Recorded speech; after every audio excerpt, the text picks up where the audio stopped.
인사하겠습니다. 옆 사람에게 한번 인사하겠습니다. 믿으십니까? 예, 하나님이 우리의 피난처 되십니다.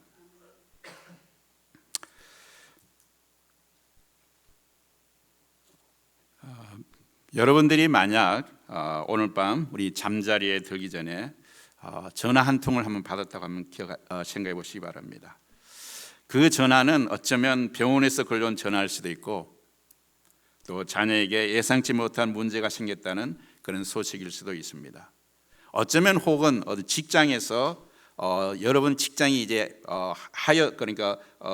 잃게 되었다는 그런 통보일 수도 있고, 어쩌면 은행에서 어떤 재정적으로 큰 어려움이 찾아왔다는 그런 소식일 수도 있습니다. 그같이 여러분들이 이런 전화를 받았을 때 때로는 그런 전화 한 통이, 새벽에 걸려온 전화 한 통, 밤늦게 걸려온 전화 한 통이 여러분의 삶에서 굉장히 어려움을 줄 수가 있습니다. 때로는 전화 한 통이, 문자 한 줄이, 어쩌면 진단서 한 장이 우리가 당연히 여기던 세상을 어쩌면 순식간에 흔들어 놓을 수가 있습니다. 우리는 오늘의 건강이 어쩌면 내일도 계속될 것이라 그렇게 생각합니다.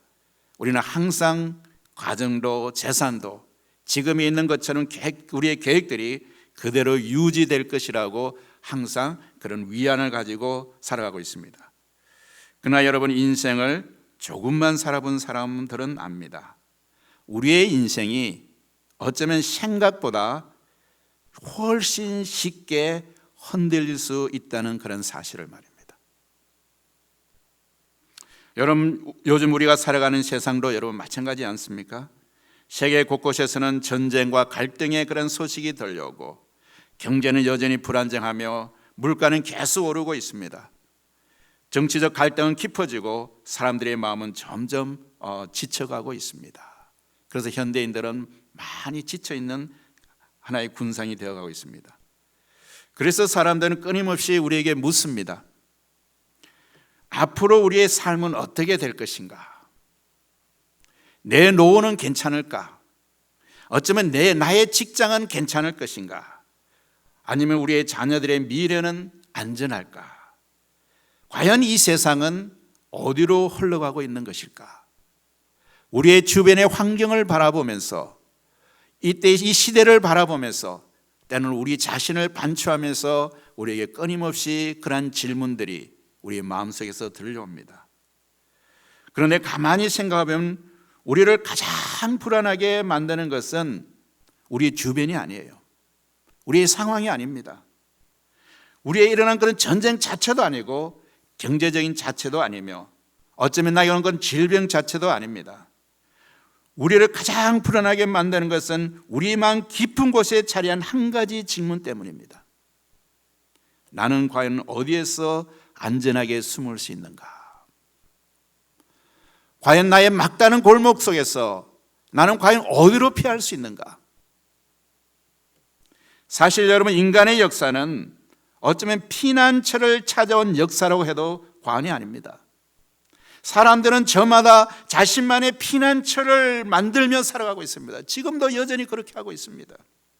여러분, 어떤 사람들은 돈을 의지합니다. 돈을 피난처로 만들고 있어요. 어떤 사람은 건강을 의지하며 건강을 자신의 피난처로 만들고 있어요. 어떤 사람은 사람과의 관계를 의지합니다. 어떤 사람은 돈을 많이 가진 사람들이나 권력의 힘을 가진 사람들을 하나의 든든한 그런 후견자, 배우자로 느끼며 그런 관계들을 피난처로 삼고 있습니다. 여러분, 그러나 인생의 폭풍은 우리가 의지하던 그것들이 생각보다 견고하지 않다는 사실을 우리에게 드러냅니다. 우리가 붙들고 있는 그것들, 우리가 생각했던 것들이 어느 날 손가락에 사이로 빠져나가는 모래처럼 그냥 사라져버릴 수 있다는 거죠. 여러분, 이러한 시대적이고 삶의 환경 속에서 오늘 우리 하나님께서는 우리에게 시편을 들려주고 있습니다. 여러분, 시편은 단순한 시집이 아닙니다. 하나님의 백성들이 눈물 속에서 불렀던 노래이며 고난 가운데서 드렸던 기도이며 그리고 흔들리는 세상 속에서 붙들었던 믿음의 고백이 바로 이 시편의 기록들입니다. 그들은 기쁠 때도 하나님께 나갔고 슬플 때도 하나님께 부르짖었으며 길을 잃었을 때에도 하나님께 길을 물었던 사람들의 고백이 바로 이 시편에 담겨 있는 것이에요. 그래서 시편은 단순한 문학 작품이 아니라 하나님을 향한 인간의 영혼이 살아있는 그런 기록입니다. 믿으십니까, 여러분? 오늘부터 우리는 시편의 긴 전정을 함께 시작하려고 합니다. 여러분, 시편은 몇 편으로 되어 있을까요? 150편입니다. 우리가 매주 이제 성경을 한 책을 이렇게 설교를 하는데 150편을 한꺼번에 하기는 너무나 길더라고요. 왜냐하면 우리가 성경 읽어와야 되잖아요, 여러분. 50편을 읽어도 하루에 7장씩 읽어야 되죠. 그리고 마지막 장은 8장을 읽어야 돼요. 그래서 다행히 시편이기 때문에 짧기 때문에 그렇게 읽을 수가 있는 겁니다. 그래서 이 시편을 세 부분으로 제가 분할시켰습니다. 이 시편만큼은 내가 3주에 거쳐서 메시지를 우리가 하나님 말씀을 듣기를 원합니다. 그래서 오늘 첫 편은 바로 시편들 속에서 가장 중요한 질문들이 하고 있습니다. 1편에서 50편까지.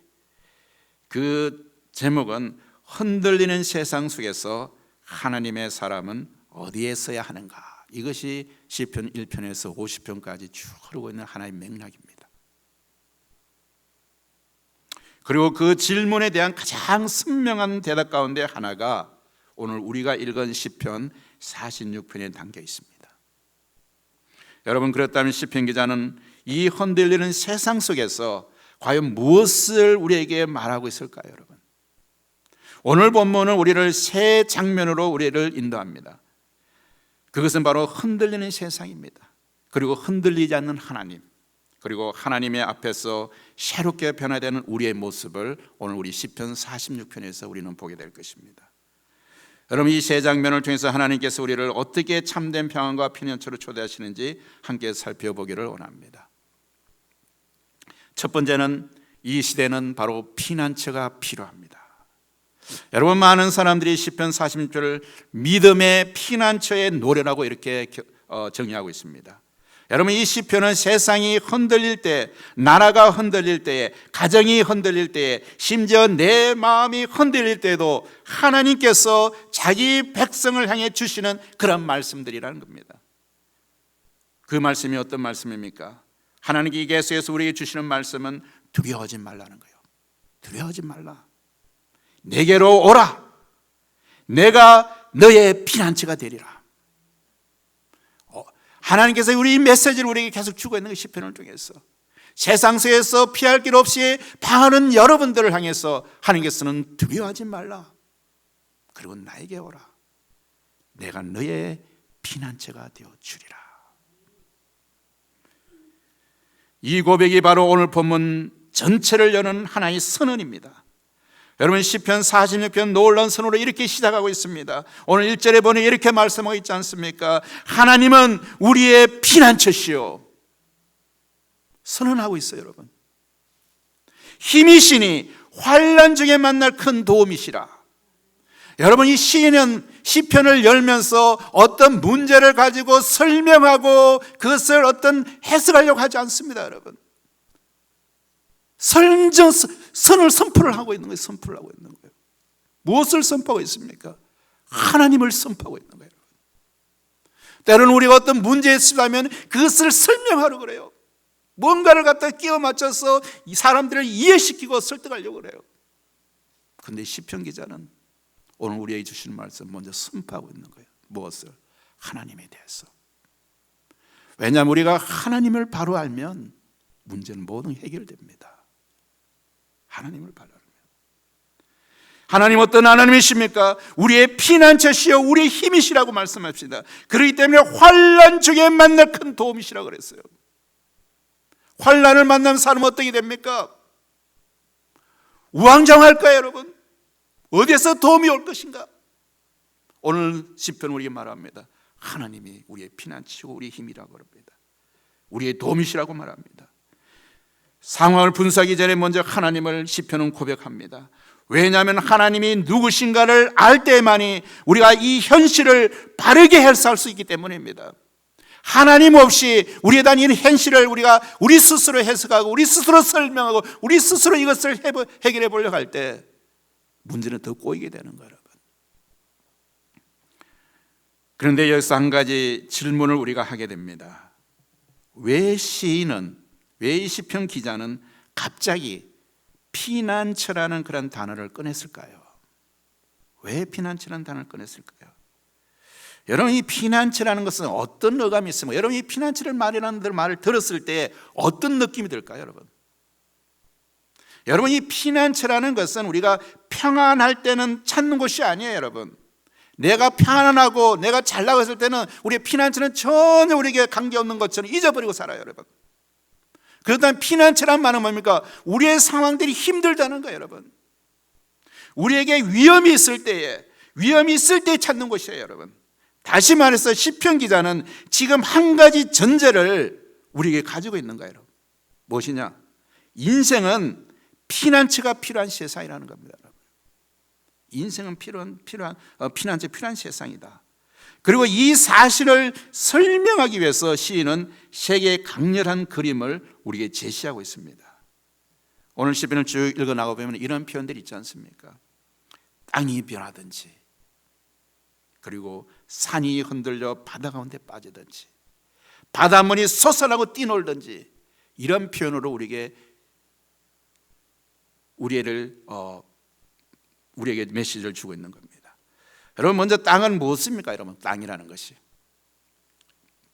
여러분, 당시 사람들에게 이 땅은 단순한 흙이 아니라 삶의 터전입니다. 하나님께 주신 기업이었어요. 즉 뭡니까? grounding, the rivers of pounding, 저 삶의 기반이라는 겁니다. 그런데 이 삶의 기반이 흔들린다는 거예요, 여러분. 그 땅이 흔들립니다. 다음은 무엇입니까? 산. 여러분, 산은 고대인들에게 가장 안정적인 그런 존재였습니다. 산은 움직이지 않아요, 여러분. 변하지 않아요, 여러분. 그냥 그 자리에 묵묵하게 있는 거예요, 여러분. 움직이지 않고 변하지 않는 견고함의 상징입니다, 이 산이. 그런데 그 산이 어떻게 되었습니까? 바다 가운데 빠졌다고 그래요, 여러분. 있을 수도 없는 일이 일어났다는 겁니다, 여러분. 마지막으로 뭡니까? 바다입니다.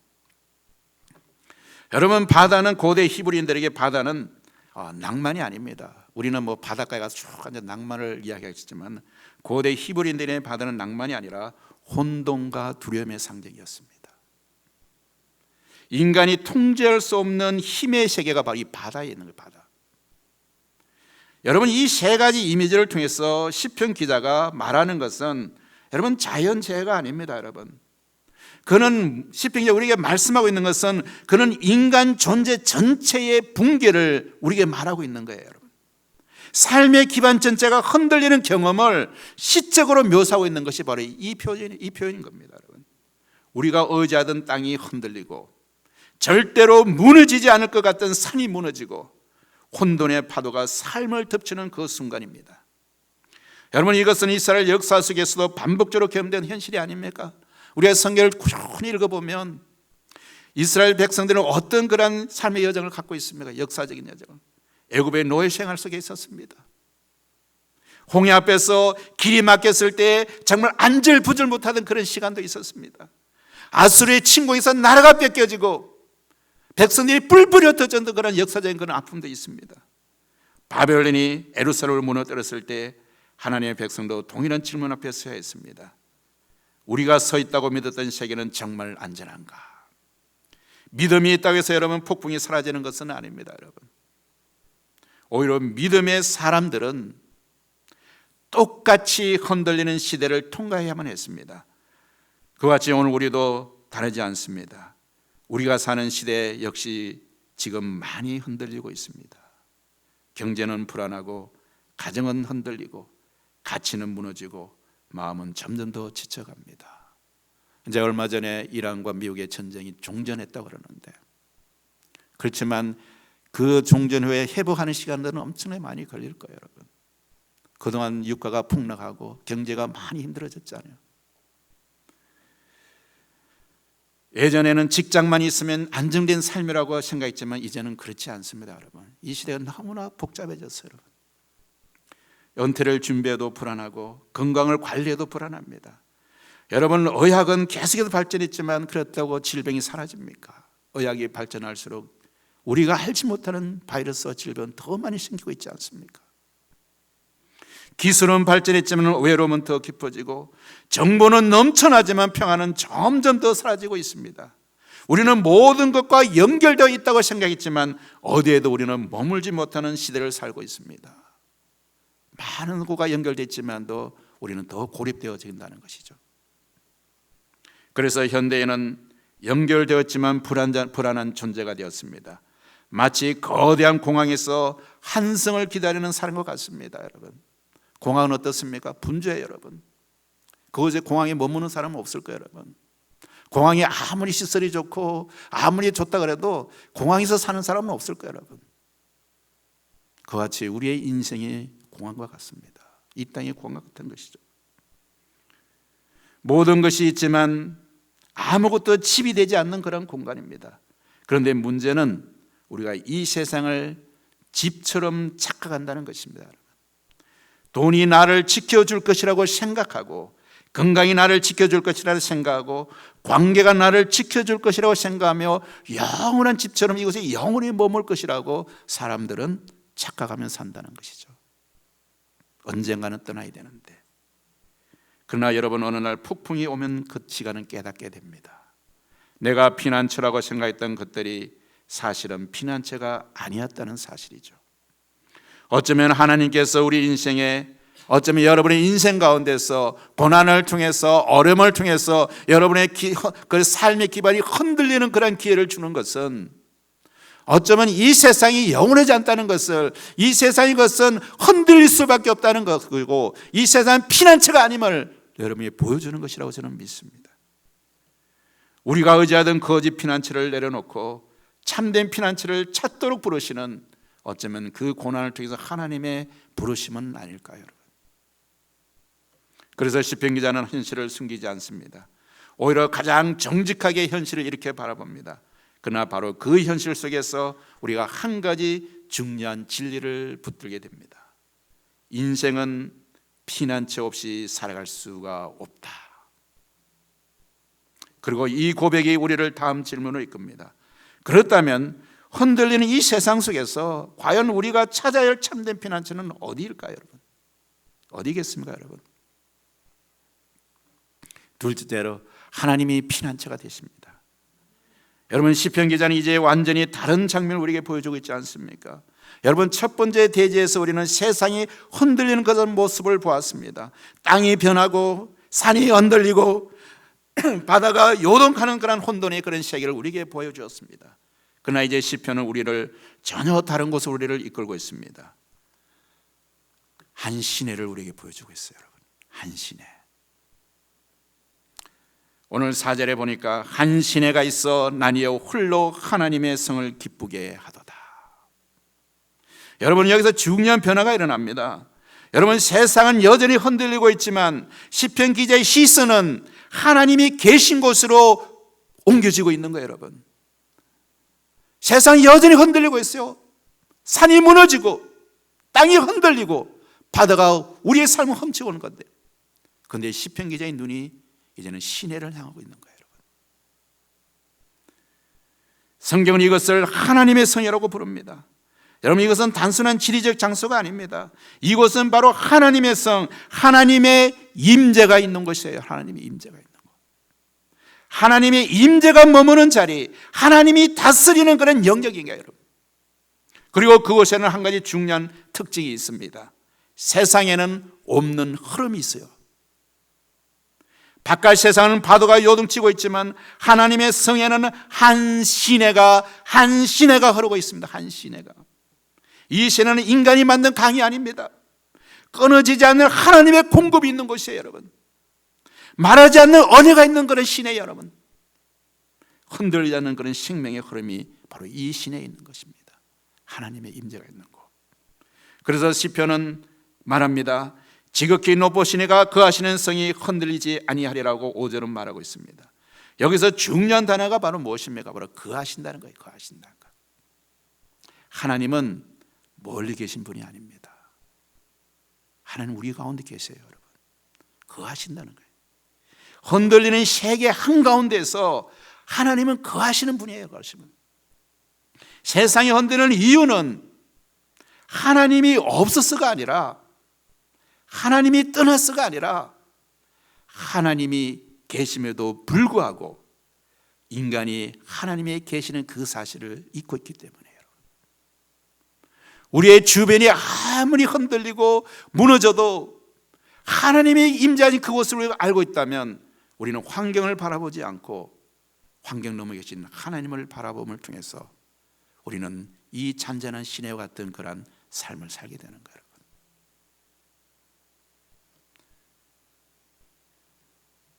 하나님이 계심에도 그 사실을 보지 못하기 때문에 우리가 혼란스러운 거예요, 여러분. 그러나 시편 기자는 확신합니다. 하나님이 그 가운데 계심에 성이 흔들리지 아니할 것이라. 하나님이 계시기 때문에 우리 주변이 흔들리지 않습니다. 이것은 믿음의 중심입니다. 세상이 흔들리지 않아서 평안한 것이 아니라 하나님이 계시기 때문에 흔들리지 않는 거예요, 여러분. 그리고 이어서 시편은 다시 한번 우리의 현실을 말합니다. 이방이 환호하며 왕국이 흔들렸더니, 6절이죠. 여전히 세상은 요동하고 있습니다. 여전히 나라들은 흔들리고 권력은 불안정하며 역사는 계속해서 전쟁을 통해서 충돌하고 있어요. 그러나 바로 그때 하나님이 개입하십니다. 그가 소리를 내시며 땅이 녹았도다. 하나님이 개입하고 계신 거예요. 여러분, 여기서 중요한 것은 하나님이 말씀하신다는 겁니다. 세상의 변화는 인간의 힘에서 시작되지 않습니다. 믿으십니까, 여러분? 우리가 되어지는 모든 과학 문명이고 이런 것이 우리 인간의 노력으로 되어졌다고 생각할 수도 있겠지만 인간의 교만이에요, 여러분. 하나님이 개입하지 않으면 안 되는 거예요, 여러분. 역사의 방향은 권력에서 시작되지 않습니다. 하나님의 한마디, 하나님의 한 음성, 하나님의 한 개입이 역사를 바꿉니다, 여러분. 그리고 시편 기자는 결론처럼 이렇게 선언하고 있지 않습니까? 만군의 여호와께서 우리와 함께 하시니 야곱의 하나님은 우리의 피난처시로다. 여기서 피난처는 다시 우리에게 등장하고 있습니다. 그런데 이제는 단순한 개념이 아니죠. 여러분, 이 피난처는 이제는 장소가 아닙니다. 인격입니다, 여러분. 피난처는 구조물이 아니라 하나님의 자신이에요, 여러분. 그래서 시편은 이렇게 고백하고 있습니다. 여호와께서 우리와 함께 계신다.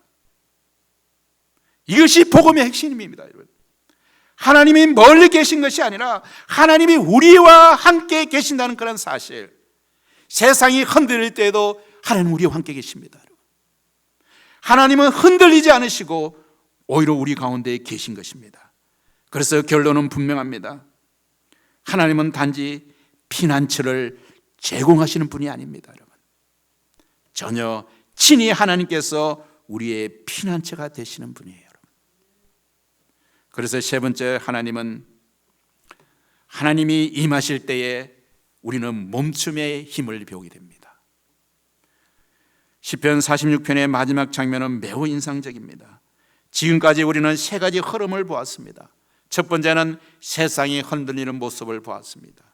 두 번째는 그 한가운데서 하나님이 피난처로 계시는 그런 모습이었습니다. 이제 마지막으로 시편 기자는 우리를 전혀 다른 자리로 우리를 초대하고 있습니다. 오늘 8절에 보니까 이렇게 말하고 있어요. 와서 여호와의 행적을 볼지어다. 와서 여호와의 행적을 볼지어다. 여기서 중요한 변화가 일어납니다. 앞에서는 흔들리는 세계를 바라보았습니다. 그런데 이 시편 기자는 흔들리는 세계를 바라보라고 하지 않고 와서 여호와의 행적을 바라볼지어다, 이렇게 말씀하고 있는 거예요. 이제 하나님의 행하심을 보라고 초대합니다. 여러분, 우리의 시선이 바뀌고 있지 않습니까? 해석이 바뀌는 것입니다. 시선이 바뀌면 우리 해석이 바뀌는 거예요. 세상을 보는 기준이 바뀌는 겁니다, 여러분. 그래서 시편 기자는 이렇게 말합니다. 여호와께서 땅끝까지 전쟁을 시게 하시며, 여기서 우리는 중요한 사실을 발견하게 됩니다. 하나님이 임하시면 인간의 분주함이 멈추게 됩니다. 하나님이 역사하시면 인간의 전쟁이 멈추게 됩니다. 하나님이 개입하시면 인간의 통제가 멈추게 됩니다. 이것이 바로 성경이 말하는 멈춤입니다. 그런데 10절은 더 깊은 차원을 우리로 걸어갑니다. 너희는 가만히 있어 내가 하나님 됨을 알지어다. 여러분, 이 말씀은 단순한 위로가 아닙니다. 이것은 명령입니다. 여러분 가만히 있는 것 굉장히 쉬울 것 같죠? 여러분, 정말 사방이 혼란스럽고 산이 무너지고 땅이 흔들리는 그런 속에서 여러분 가만히 있는 것이 쉬울 것 같습니다. 여러분, 인간은 본능적으로 주민의 환경에 영향을 받아서 그 환경에 반응해서 자기도 모르게 우왕좌왕하게 됩니다. 여러분, 그런데 하나님께서 우리에게 뭐라고 명령하십니까? 가만히 있으라 그래요. 그래서 가만히 있는 것이 우리에게 믿음을 요구하고 있어요. 믿지 않으면 가만히 있지 못합니다. 하나님에 대해서 믿지 않으면 이 상황에서 우리가 가만히 있지 못해요. 뭔가 반응해야 돼요. 다시 말해서 너희는 가만히 있어 내가 하나님 됨을 알지다, 이 명령 속에서는 하나님께서 우리에게 너가 가만히 있으라는 그 말은 바로 나를 믿고 환경에 의지하지 말고 나를 믿으라는 거예요. 여러분, 우리에게 절대적인 믿음을 요구하고 있는 거예요. 그리고 여기서 가만히 있다는 말은 단순히 아무것도 하지 말라는 그런 의미는 아닙니다. 여러분, 히브리의 원어의 의미는 이렇습니다. 가만히 있다는 손을 내려놓다, 통제하려는 시도를 멈추려는 겁니다. 스스로 자신의 문제를 스스로 해결하려는 긴장을 놓아버리다는 뜻이에요. 어떤 때는 여러분, 우리가 너무 내 자신이 뭔가를 해결하려고 당중선하다 우리 문제도 꼬이게 만든 거예요. 여러분, 옛날에 이런 우화가 있지 않습니까? 어떤 코끼리가 길을 건너다가 강가를 건너다가 자기 눈이 툭 떨어져 버렸어요. 여러분, 갑자기 눈이 떨어지니까 코끼리는 어떻게 됩니까? 그 눈을 찾기 위해서 막 물을 막 헐적 막 찾을 수 있습니까, 여러분? 그렇게 하면 흙탕물이 되는 거예요, 여러분. 안 보여요, 불은. 뭔가를 찾기 위해서 막 물을 헤집어 놓으니까 오히려 자기 눈알이 어디 떨어진지 모르게 되는 거예요. 그때는 왜 가만히 있으면 물이 탁 틈이 흘러가고 잔잔한 물이 됐을 때에 찾으면 되는 거거든요. 그와 같이 우리 인간은 어떤 문제에 부딪히면 본능적으로 움직이게 돼 있어요. 반응하게 돼 있어요. 그런데 하나님께서는 그런 순간에 멈추라는 겁니다.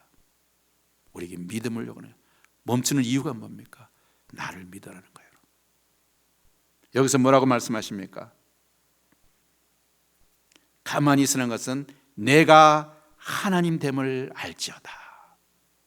우리가 가만히 있으라는 것은 우리가 가만히 있음을 통해서 하나님께서 역사하시는 그 모습을 보라는 거예요. 그 움직이는 환경 속에서 복잡하고 어려워지고 혼란스러운 환경 속에서 하나님이 그 역사 뒤에 있는 그 하나님을 보라는 거예요, 여러분. 즉 인간의 조급함이 멈추는 그런 자리가 되는 겁니다. 인간의 통제를 내려놓아지는 자리입니다. 인간의 불안한 움직임이 중단되는 거예요, 여러분. 우리가 막 움직이는 건 뭐예요? 불안하기 때문인 거예요. 내가 뭔가를 자꾸 해결하는 것은 내가 불안하기 때문에 움직이게 되는 거예요, 여러분. 그 불안의 자리를 중단시키라는 겁니다. 왜 하나님은 우리에게 멈추라고 하실까요? 이유는 분명합니다. 우리가 하나님이 아니라는 사실을 깨닫게 하기 때문입니다. 그것은 무엇입니까? 우리는 불완전한 존재이기 때문에 우리는 한계를 가진 것이에요. 우리가 해결하지 못하는 문제들이 너무 많다는 것을 우리가 깨닫게 하는 거예요. 우리는 모든 것을 해결할 수 없습니다. 우리는 모든 것을 통제할 수도 없습니다. 우리는 모든 것을 붙잡고 있을 수도 없는 거예요. 그것이 인간의 한계입니다. 그러나 어떻습니까? 하나님은 하십니다. 우리 인간이 하지 못하는 걸 하나님은 다 하시는 거예요, 여러분. 전능하신 하나님이고 전지하신 하나님이시고 무수부재 어디에도 계신 하나님이시잖아요. 내가 그래서 우리에게 말하는 것이 내가 하나님인 것을 알기 위해서 너는 멈추라고 이야기하는 거예요. 그리고 이 멈춤은 단순한 정지가 아닙니다. 이것은 믿음의 자리입니다. 하나님을 신뢰하는 그런 자리입니다. 하나님께 맡기는 그런 자리입니다. 그래서 시편은 마지막에 다시 이렇게 선언하고 있습니다. 만군의 여호와께서 우리와 함께 하시니 야곱의 하나님은 우리의 피난처시로다. 오늘 11절 말씀이 이렇게 마무리되고 있지 않습니까? 이것은 단순한 반복이 아닙니다, 여러분. 이것은 결론의 확정입니다. 처음에도 하나님은 피난처이셨습니다. 처음에도. 그래서 피난처라는 것을 선언하면서 이 본문이 시작되고 있지 않습니까? 중간에도 하나님은 피난처였습니다. 마지막에도 하나님은 우리의 피난처가 되십니다. 확정이에요, 여러분. 그런데 이제 우리는 한 가지를 더 배웁니다. 여러분, 진짜 피난처는 도망쳐 들어가는 그런 장소가 아니에요, 여러분. 우리의 전쟁에는 어떻습니까? 뭐 쉴터를 찾아 도망가잖아요. 숨을 곳 찾잖아요. 그것을 우리 피난처라고 생각합니다. 그런데 진짜 피난처는 도망쳐 들어가는 장소가 아니라 하나님 앞에서 멈추는 자리가 바로 피난처입니다.